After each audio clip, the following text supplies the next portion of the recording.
Bonsoir à tous, nous sommes ravis de vous retrouver sur RTI 1 en ce début de semaine. La criminalité en Côte d'Ivoire a baissé de 4,6% sur l'année 2020. Ce chiffre est de la police nationale qui a dressé un bilan de l'année écoulée avant de se pencher sur les perspectives à 2021 avec en bonne position la lutte contre le terrorisme. La sous-préfecture de Boguye dans le département de Daloa nourrit d'énormes espoirs en matière de développement. Les populations sont en attente principalement du domaine de l'éducation et de la santé.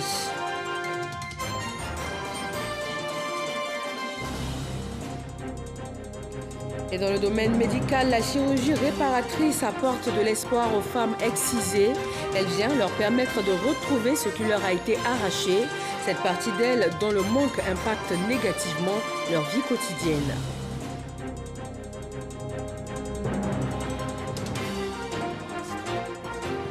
La Nigériane Ngozi Okonjo est depuis ce matin la première femme et première africaine à être en tête de l'Organisation mondiale du commerce. La décision a été prise par consensus lors d'une réunion spéciale du Conseil général de l'organisation aujourd'hui. Bienvenue. Commençons par ce chiffre dans le domaine de la sécurité en Côte d'Ivoire. En 2020, selon la police nationale, la criminalité a baissé de 4,60%. Une rencontre bilan 2020 et perspective à 2021 s'est tenue à Yamoussoukro. La police nationale veut se donner les moyens afin de relever les grands défis sécuritaires avec en bonne position la lutte contre le terrorisme. Kader Sogodogo. Ils sont venus de toute la Côte d'Ivoire. C'est responsable de la police nationale. Bilan et perspective. L'exercice est annuel.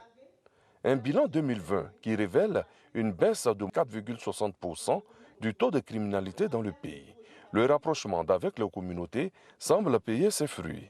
En termes d'indicateurs rouges, une hausse des accidents de la voie publique est à signaler. Dans les préfectures de police de Korogo, d'Aboasso et de San Pedro, la criminalité gagne du terrain. Les responsables de la police nationale entendent agir pour mettre hors d'état de nuit tous les criminels tapis dans l'ombre. Abidjan rafle la palme d'or de la localité qui compte le plus de braquages de véhicules. Pour 2021, les défis sont énormes. Le terrorisme gagne du terrain. La Côte d'Ivoire n'échappe pas à la menace. Les troupes sont gonflées à bloc et prêtes à sécuriser le territoire et ses habitants. La lutte contre le terrorisme qui est en place, où nous avons 3 niveaux. Le niveau gris, le niveau jaune et le niveau rouge, piloté par toutes les forces vives de la nation, les forces de défense et de sécurité, le ministre de l'Intérieur et le président de la République même qui déclare la zone rouge au cas où nous sommes confrontés à une attaque de terrorisme. Il y a des primo-intervenants, il y a des unités spécialisées dans les forces de défense et de sécurité. Au niveau de la police, nous avons la force de recherche et d'assaut de la police nationale. Au niveau de la gendarmerie, nous avons l'unité d'intervention de la gendarmerie nationale et nous avons les forces spéciales au niveau de l'armée. Donc tout ce monde-là travaille en parfaite collaboration pour venir à bout, n'est-ce pas, de ce fléau. Le premier niveau, le niveau gris, où nous faisons notre travail quotidien. Le niveau jaune, où nous commençons à avoir des informations, nous nous déployons. Et le niveau rouge, déclenché par le président de la République, lorsque l'attaque, c'est-à-dire les renseignements, n'ont pas pu faire l'économie d'une attaque et l'attaque a lieu. Nous avons des multitudes de forces, mais comment les forces-là avancent, tout ça a été planifié. La police nationale, en 2021, entend créer une certaine synergie entre ces différents services pour plus d'efficacité. Premier grand défi, après les travaux de Yamoussoukro, la sécurisation des élections législatives prévues pour le 6 mars 2021. Quel est le point de la maladie à coronavirus en Côte d'Ivoire ce 15 février? Voyons cela maintenant.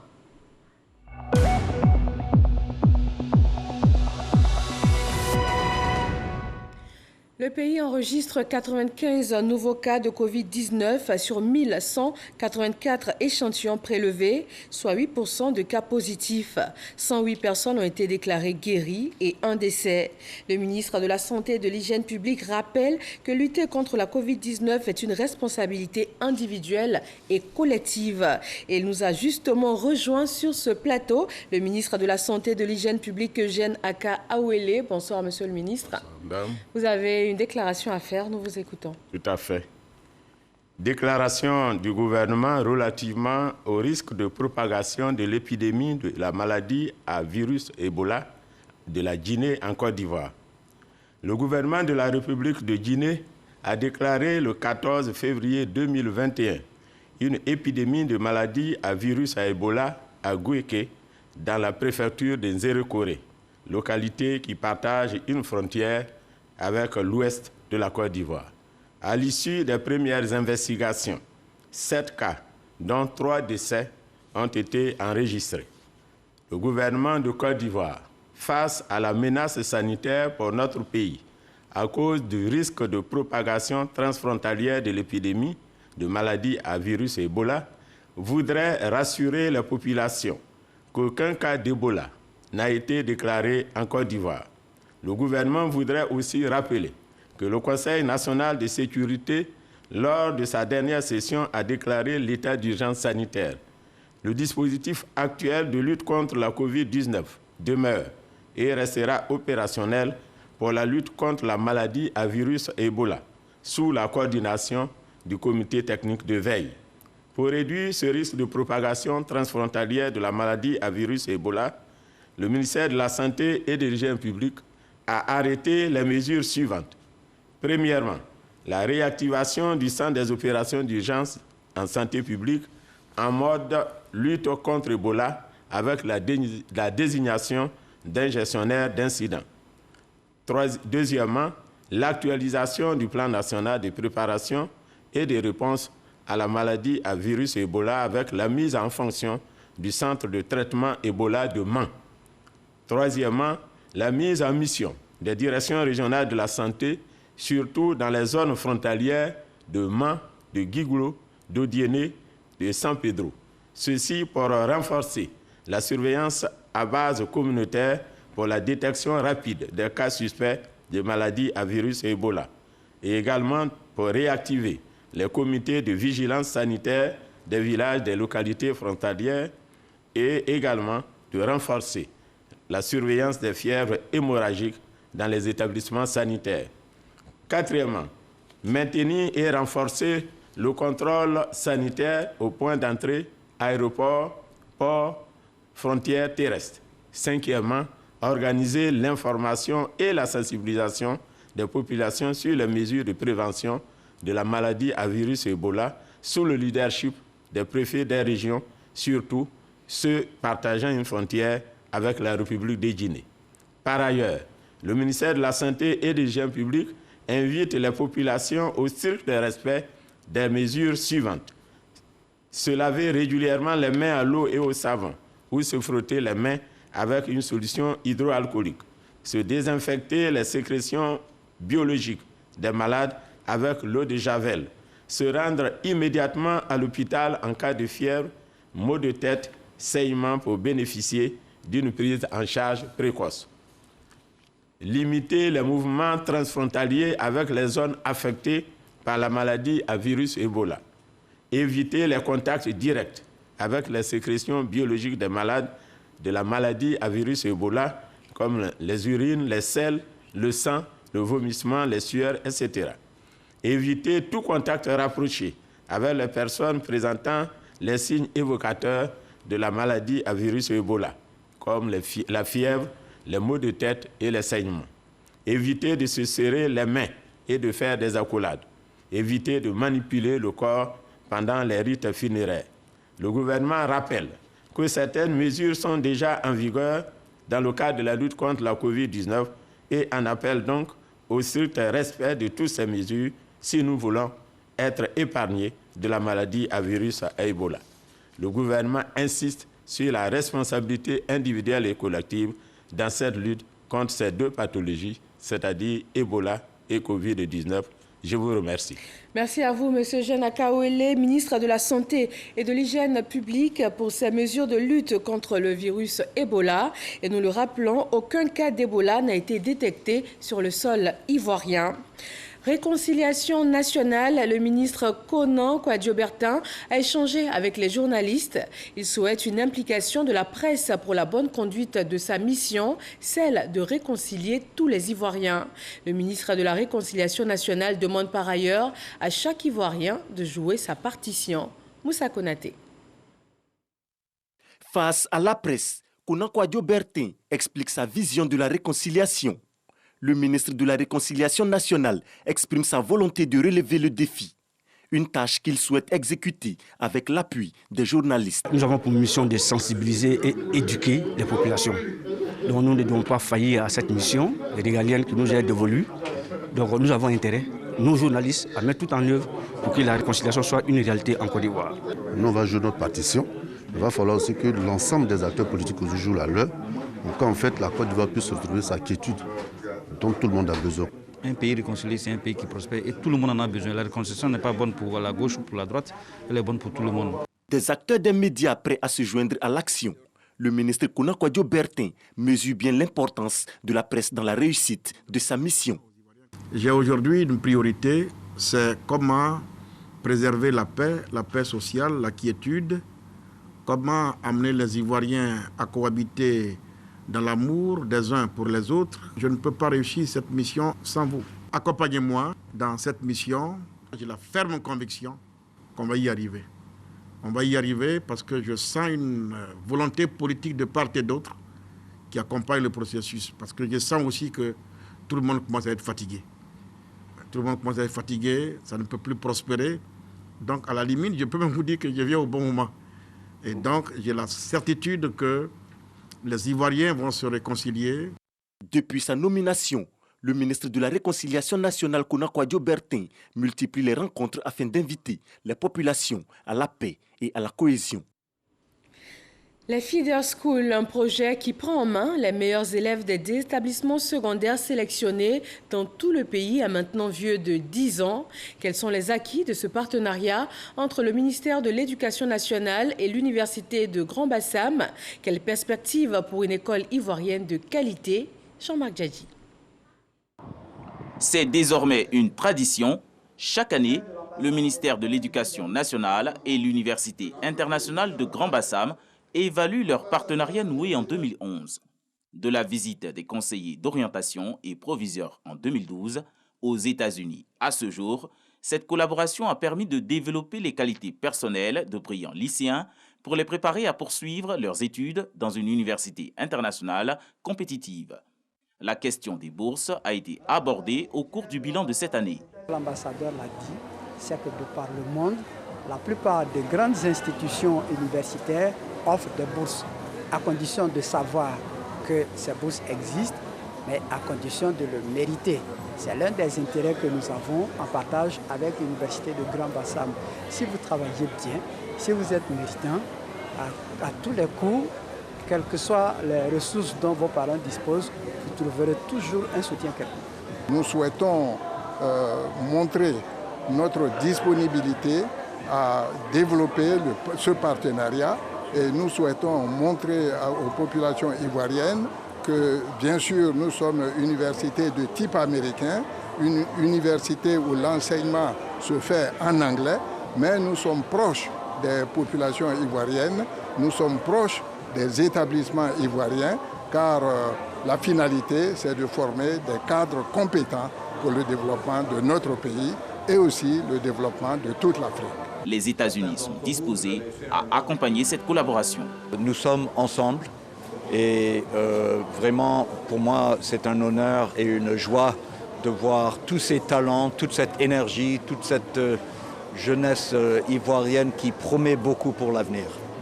Ce partenariat devra veiller à ce que les futurs diplômés deviennent des innovateurs éloquents, formés au leadership, à l'entrepreneuriat et à la responsabilité sociale.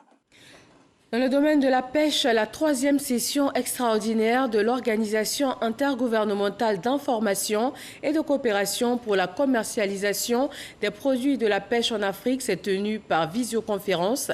Il est question de réformer profondément cette instance de 18 États africains.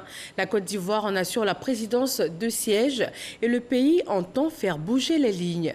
Jean-Luc Bangbo. Covid-19 oblige. C'est par visioconférence que s'est tenue la 3e session extraordinaire de l'Organisation intergouvernementale d'information et de coopération pour la commercialisation des produits de la pêche en Afrique, Infopêche. Une réunion cruciale pour la survie de cet instrument de développement de la pêche au niveau continental, en perte de vitesse depuis plusieurs années, miné par des difficultés financières. Sous la conduite du ministre Moussa Dosso, les représentants des 18 États membres qui ont pris part à cette visioconférence ont décidé de réviser les textes réglementaires pour les adapter à l'évolution actuelle de l'environnement de la pêche. Plusieurs propositions, comme l'adoption d'un nouveau cadre organisationnel, la révision du mandat d'Infopêche ou encore l'ouverture d'une transition opérationnelle de 2 ans dirigée par la Côte d'Ivoire, ont été faites au terme des échanges. Des mesures qui devraient permettre à cette instance de sortir de sa léthargie et de mieux profiter de l'évolution positive de l'environnement politique et le dynamisme de la pêche et de l'aquaculture. Le commerce intra-régional des produits de la pêche représente 24% des volumes de denrées stratégiques échangés. Leur valeur a récemment été estimée à plus de 10 000 milliards de francs CFA par an. Le projet à impact rapide dans les régions et districts de Côte d'Ivoire est doté d'une enveloppe de 500 millions de francs CFA. Il vise à réaliser des infrastructures, cela au profit des populations locales. Le district autonome de Yamoussoukro a initié à ce jour 9 projets. Léon Brou. Voici le foyer des jeunes de Morofé, commune de Yamoussoukro, un centre culturel sorti de ses décombres grâce au projet à impact rapide des régions et districts.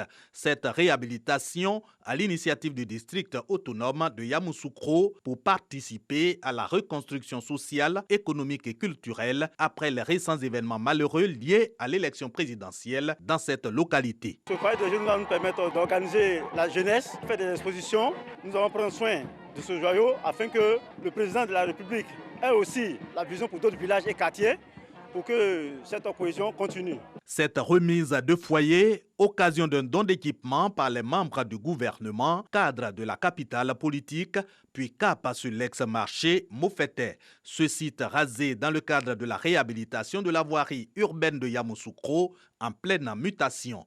Au final, un complexe sportif de 4 aires de jeu avec latrine. L'infrastructure déjà réalisée à 70% sera livrée courant mars 2021 et servira à renforcer le vivre ensemble. Le tissu social a été vraiment mis à rude épreuve lors des derniers événements électoraux que nous avons connus.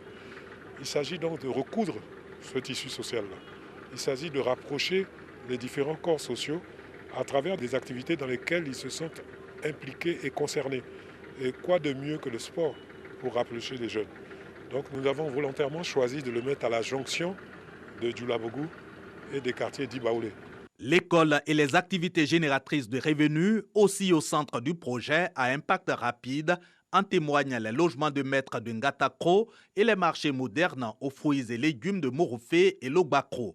De quoi favoriser l'autonomisation de la femme. Quand ça marche, c'est 200 000. Et que ça ne marche pas, c'est 100 000. Quand il pleut, on est obligé de courir pour aller Sianga. On a eu bon appartement aujourd'hui, puis on a déménagé pour aller là-bas. On est heureux pour ça. Logement de maître, foyer des jeunes, marché moderne aux fruits et légumes, centre de santé, bref, 9 réalisations du district autonome de Yamoussoukro, financées par la présidence de la République dans le cadre du projet à impact rapide des régions et districts, doté d'une enveloppe de 500 millions de francs CFA.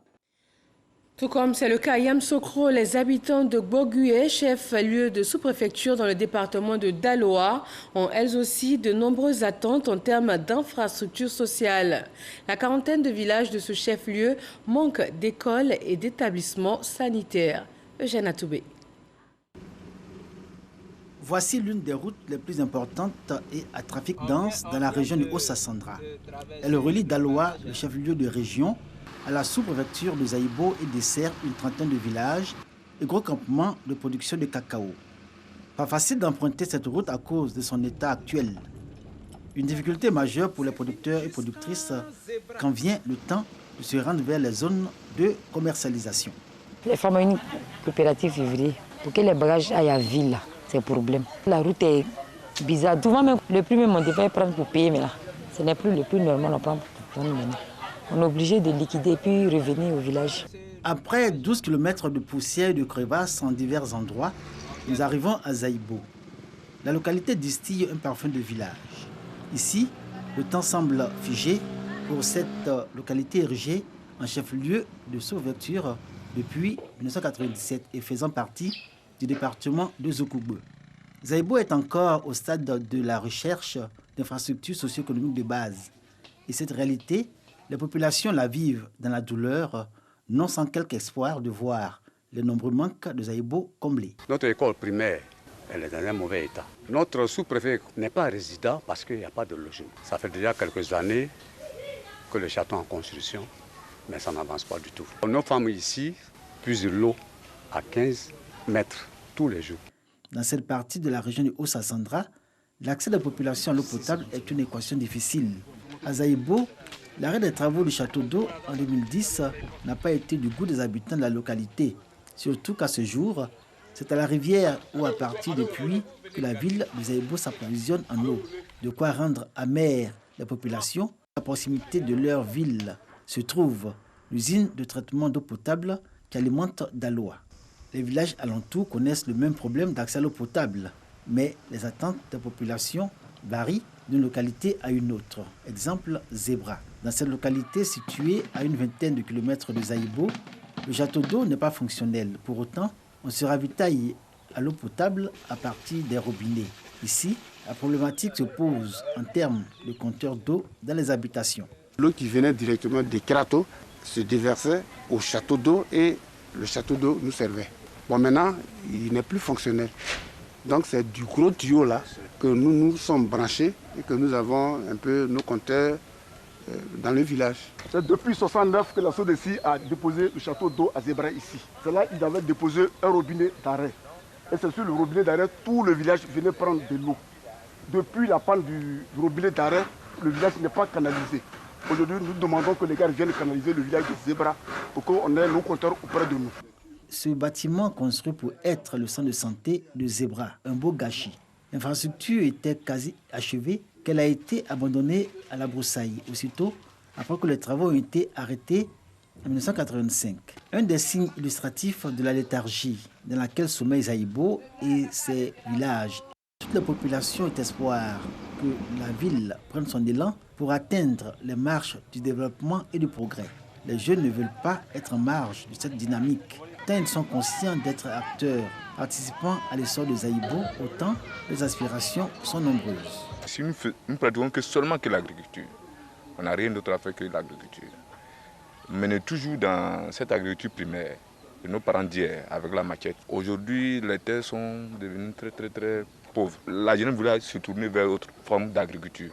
Ça veut dire l'élevage et la pêche. Nous demandons à l'État de nous aider. Dans la solidarité, nous pouvons arriver au bout de nos idées. Nous allons les amener à comprendre l'entrepreneuriat rural. Tous ceux qui veulent faire l'élevage, par exemple, il faut leur donner une formation adéquate. Je ne conseille pas à un jeune de se lancer dans la production maraîchère sans un système d'irrigation. Il faut temporiser pour avoir une notion de base avant de commencer cela. Au domicile du chef de village de Zaïbo, les jeunes sont conviés à une réunion portant sur la contribution des jeunes au développement et au progrès de la localité. Ce cadre d'échange s'inscrit dans la perspective de la création d'une mutuelle de développement pour accompagner les actions du gouvernement inscrites au chapitre développement local et bien-être des populations. Notre sous-préfecture est en retard. Elle est vraiment en retard. Mais nous, les paysans, on n'a pas trop d'idées.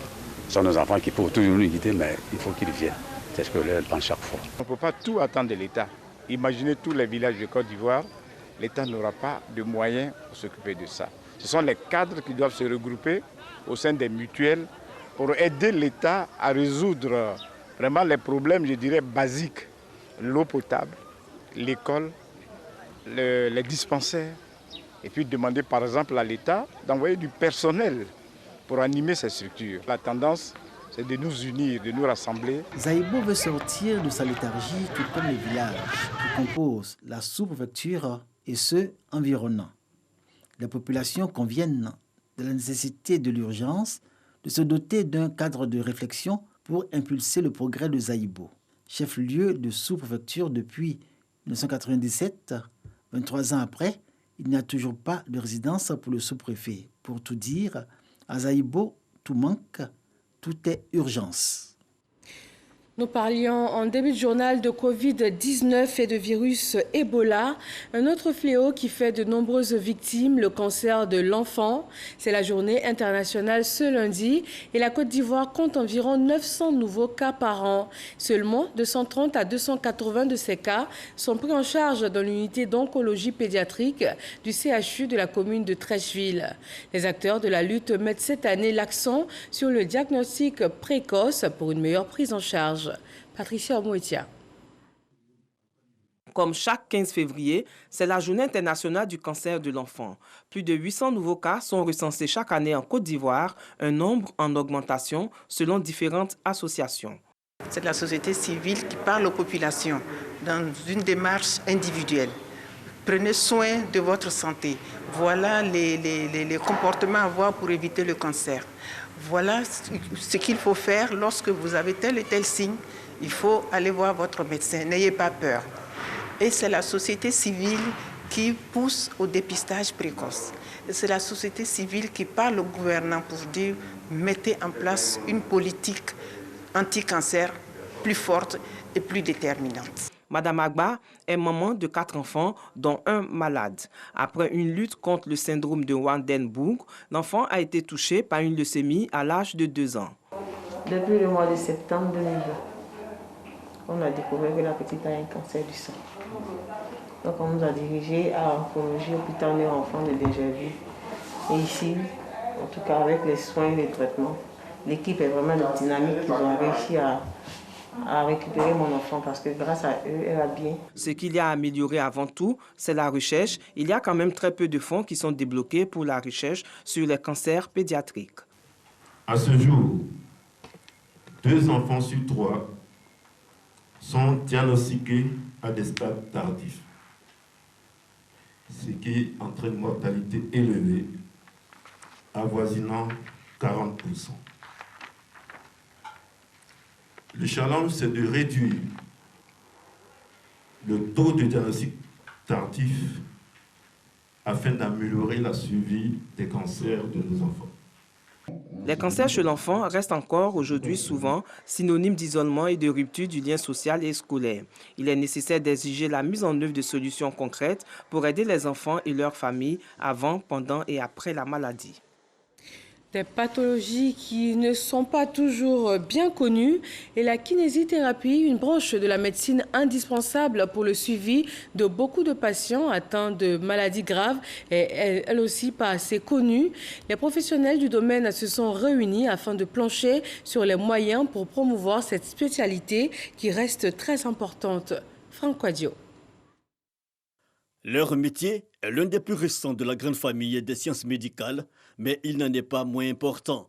La kinésithérapie, par définition, emploie le mouvement dans le but de renforcer et rétablir les capacités fonctionnelles. On s'occupe de personnes qui vont arriver avec suite à un accident ou suite à un traumatisme qu'on va traiter et avec lesquels on va essayer de les remettre sur pied pour qu'ils puissent récupérer leurs fonctions au maximum. En Côte d'Ivoire, hormis le domaine du sport, où les kinés, comme on les appelle familièrement, sont représentés, on a peu d'informations sur leur champ d'action. Et justement, pour mieux se faire connaître, une organisation existe depuis peu.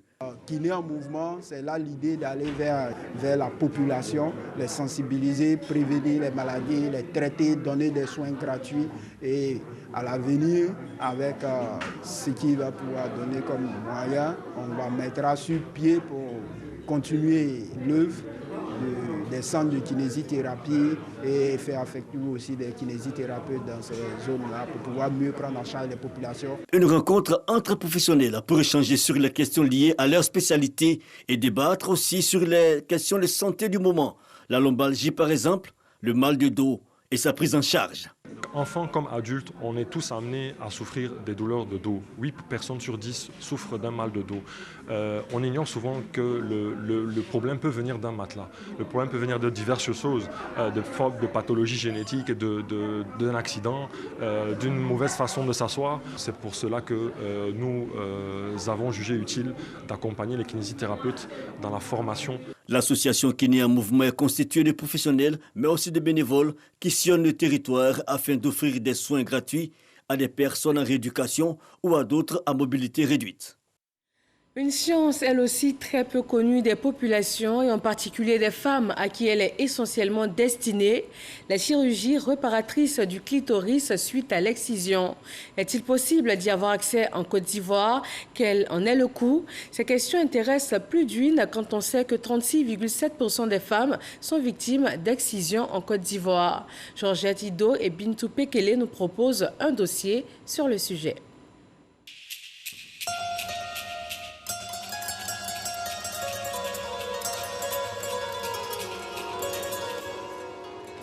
Riviera Palmeraie, commune de Cocody.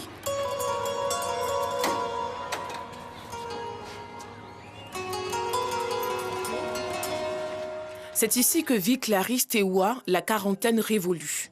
Victime de l'excision, dès sa tendre enfance, Clarisse nous raconte ce pont douloureux de sa vie. J'ai été excisée depuis l'âge de 8 ans. Ma grand-mère m'a réveillée un matin, elle m'a dit « Écoute, tu commences à grandir, je veux que tu sois une vraie femme demain dans ton foyer. » On est parti dans la brousse, j'ai vu d'autres jeunes filles. J'ai dit « Grand-mère, qu'est-ce qu'on fait là ?» Elle dit « C'est là que tu vas redevenir une vraie femme. » Depuis 2011, cet épisode n'est qu'un mauvais souvenir pour elle.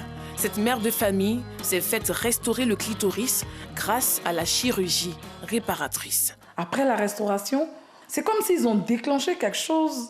Je ne sais pas comment expliquer. Voilà, c'est le bonheur total. Un témoignage qu'elle souhaite partager au monde entier à travers la création d'une ONG appelée ABFEV, Association des femmes victimes de l'excision. Son but, promouvoir la restauration du clitoris. Créée en 2011, l'ONG est devenue la maison des femmes victimes de l'excision. Ce samedi après-midi, elle reçoit une quinzaine de femmes âgées de moins de 35 ans, toutes victimes de cette pratique. Pendant que les échanges se poursuivent dans la salle, une autre survivante, c'est ainsi qu'on les appelle, fait son entrée. La démarche rassurante, l'allure fière, Béatrice Touré vient rendre témoignage de sa restauration réussie. J'ai béni franchement Dieu pour le 11 mars 2020, qui a été vraiment la restauration du clitoris d'abord, la restauration de ma dignité, la restauration de ma fierté, la restauration de ma confiance en fait. Parce qu'aujourd'hui, j'ai une grandeur d'esprit en fait. Quand je marche la tête haute, je suis fière de moi. Et quand je marche, quand je vois les femmes, je dis, mais elles et moi, nous sommes la même chose. Selon la présidente de l'ONG, ce sont 200 femmes qui ont été opérées depuis 2016. Une goutte d'eau dans la mer. L'excision n'ampute qu'une partie du clitoris. La reconstruction reste le seul moyen pour elles de se sentir femme. Comment se fait cette réparation ? La question nous conduit à l'hôpital de la police nationale dans la commune du Plateau. Ici, Dr Yaokom, directeur du dit hôpital, ressuscite l'organe érogène de l'appareil génital féminin. Ce matin, il reçoit Edwige. Ça va chez toi? Ça va. Le moral, ça va? Ça va. Tu es prête pour l'intervention? Oui, ça va. Excisée depuis le bas âge, elle veut retrouver l'intégrité de son corps.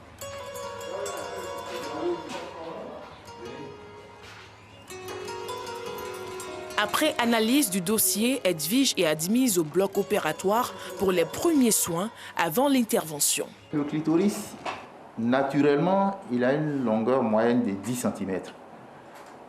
Et les exciseuses, ne sachant pas ça, ce n'est qu'un tout petit bout qui est apparent. Et c'est ce tout petit bout-là qui va faire à peu près 1 cm, voire 1 cm et demi, quelquefois même moins.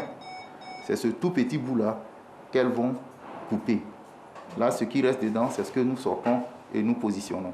35 minutes plus tard, l'opération est terminée au grand soulagement de l'équipe. Félicitations à tous pour l'intervention. C'est la renaissance pour elle. C'est un franc succès même, parce que là, on se rend compte qu'elle avait un bon clitoris, que les femmes avaient coupé une partie, et l'autre partie, c'est encore long, c'est encore opérationnel. Pour Edwige, encore en salle d'hospitalisation, c'est un ouf de soulagement. C'est la renaissance. Pour moi, je n'ai que dire merci. Merci à Dr Com. Merci à l'ONG ABFR. Et ça va permettre que je pourrai causer avec mes camarades. La chirurgie réparatrice, encore moins connue en Côte d'Ivoire, coûte environ 500 000 francs CFA, un prix subventionné par l'État et des ONG. Selon la dernière enquête à indicateurs multiples de 2016, 36,7% de femmes sont mutilées en Côte d'Ivoire et le tiers est constitué de jeunes filles de moins de 14 ans.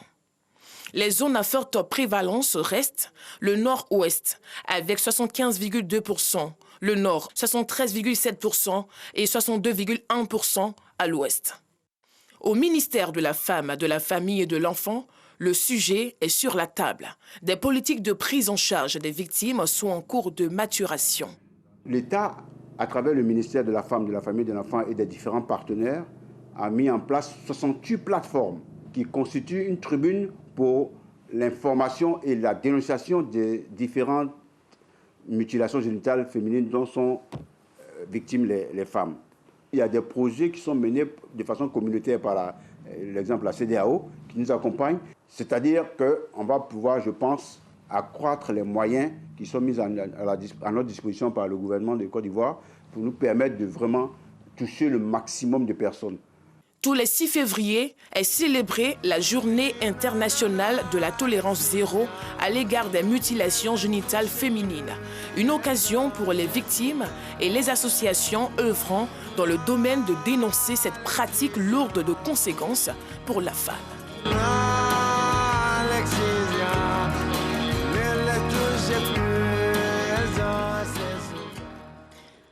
Un dossier réalisé par Georgette Ido et Bintou Pekele sur la chirurgie réparatrice du clitoris, suite donc à l'excision, une intervention qui redonne à la femme son intégrité physique et même psychologique. Et on s'intéresse maintenant à cette journée dédiée à la femme musulmane. C'est la journée mondiale du voile islamique, encore appelée Hijab Day.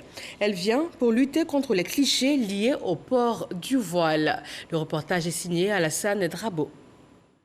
La tête recouverte de voile, elles ont effectué nombreux le déplacement pour célébrer le Hijab Day, la journée internationale du voile, une journée célébrée dans le monde tous les 1er février. Je suis très contente de la tenue de Hijab Day en Côte d'Ivoire parce qu'on en a besoin. On a besoin de savoir que la communauté est derrière nous, au fait, quand on prend la décision de porter le voile. Je trouve que c'est une très bonne idée d'organiser la journée internationale du hijab ici en Côte d'Ivoire. Ça permet de promouvoir l'habillement pudique chez la femme musulmane. Hijab Day, une initiative de l'Association musulmane pour le bien-être familial en Côte d'Ivoire pour lever les équivoques sur le port du voile et mettre un accent sur la question de l'insertion socio-professionnelle des femmes voilées. Le challenge de cette édition, c'est l'insertion socio-professionnelle parce qu'il est temps que nous valorisions nos compétences, que nous arrivons dans le monde de l'emploi sans problème pour ne pas que